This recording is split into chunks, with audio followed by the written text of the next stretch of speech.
maa ngi nuyu waa gént kay gént ok seen gént gi yàlla dëggu seen gént gi yàlla dëggu wax ji du daanu de amiin yaa rabbi ñu ngi sant yàlla bu baax ci xaal bi ci maqaama bi ci teewaay bi ci jotaay bi ci barab bi ci heure bi ci saasi ci fan yi ci at mi itam waaye bala ñoo dem fenn dañuy sant tuddikati yàlla yi di jiital ci tuddikati yàlla yi Cheikh Baye Ndaw mii nga xam ne suma xarit la suma wëllëre la suma àndandoor ci yàlla la dëkk fële côté Koungheul di cosaanam waaye mu yàlla dogal mu nekk fële sa Mbuur nekk borom xam-xam nekk tuddikati yàlla ren biñ xamante man ak moom ak léegi ren jii la ñaar fukki at 2006 lañ xamante ren la 2026 kon ñaar fukki at man ak moom yàlla dogal na ñu ngi xamee maag moom te dara taxul ñu xamee ci yàlla rek la yàlla dafa dogal de lu duuñ ay mag waaye dañoo teel a sot nekk ci muy man muy moom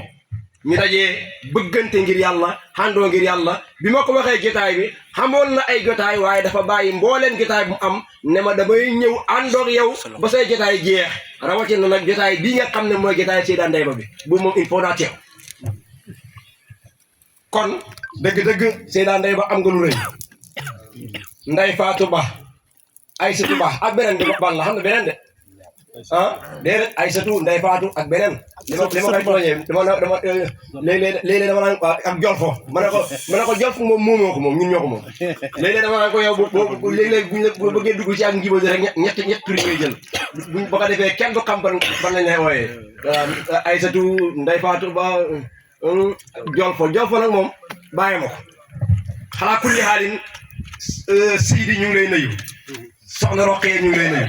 yaakaar naa ñaar ñi ñoo ko meññ wal baladu tayyibu yuxriju nabaata bi isni rabbi walladi xabusa laa yaxruju illa nakida ñaar ñooñu ñoo meññi Ndeye Fatou Ba yàlla dogal moom mu bëgg yàlla mbëggeelam ci yàlla lañ àndooxee gis ngeen daayira bi jalaxoo gi mu jalaxoo nii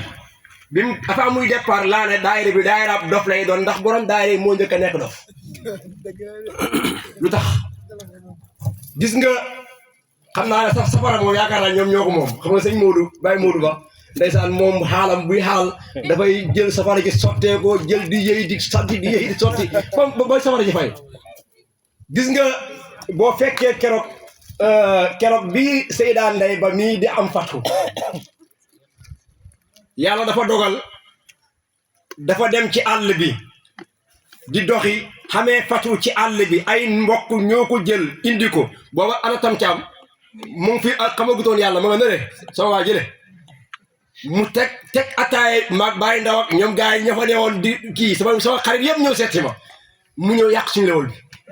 ndax dafa ñëw gaa maanaam dafa nekk biit benn néegam ñax buñ defee mbaar sàkket laa defoon boo xam ne kuy tarbee rek foofu laa lay dugal yàlla dogal bi mu ñëwee rek ma dugal ko ba ko fa mu ne fa di ba mu yàgg rek gis nga sàkket yi daal man xaw ma def ko bëtt xaw ma daal naka la waaye l'essentiel daal bunt yi moom ubbeeku te Ndeye Ba génn ñëw rek fekk gaa yi tam mi ngi ci at ataaya bi rek mu jël nu mu tuddati baraade bi yëkkati ko ba tiim ko mu sotte ko ci kawam ba pare yëkkati xale sottee ko tam dafa daawa ba la déer loolu ñu tegaat deuxième encore de ba léegi wàcce wu ma ko de ñu delluwaat ko ci biir ñu tegaat deuxième dem ba muy bëgg a ñëwaat encore ma ne ko yow kanaa yow ñun nga ñuy xaar rek ñuy teg la wala deuxième nga yàq mu ñëwaat xëppaat baraade bi encore ci kawam sottee ko safara si ma ne ko soo yàlla ñun suñu lewal beeg suñu deuxième bii moom dañ ko daal noonu lañ nekkee alhamdulilah ba yàlla dogal tew fi xam ba léegi nag wàccut man dama koo sonal léeg-léeg dama koy oo ci beneen numéro boo ko defee léegi ne allo sëñ bi ah déet allo ma ne ko ah kay boo xamul sama numéro rek commencé nga changé ba waaw jeex ma xale jigéen léeg-léeg nu la ngi def buñ la wooyee fekkee ne keneen la ngay gis ñu changé baat xoo kii ma ne ko léeg-léeg bu xawee changé ma ne ko jiru changé man la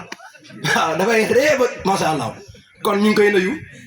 di ko ziyaara waaye di nuyu ñi nga xam ne ñoo nekk waa kër gi Baye Modou Ba ñu ngi lay nuyu di la ziyaara di la wàccee si wàcc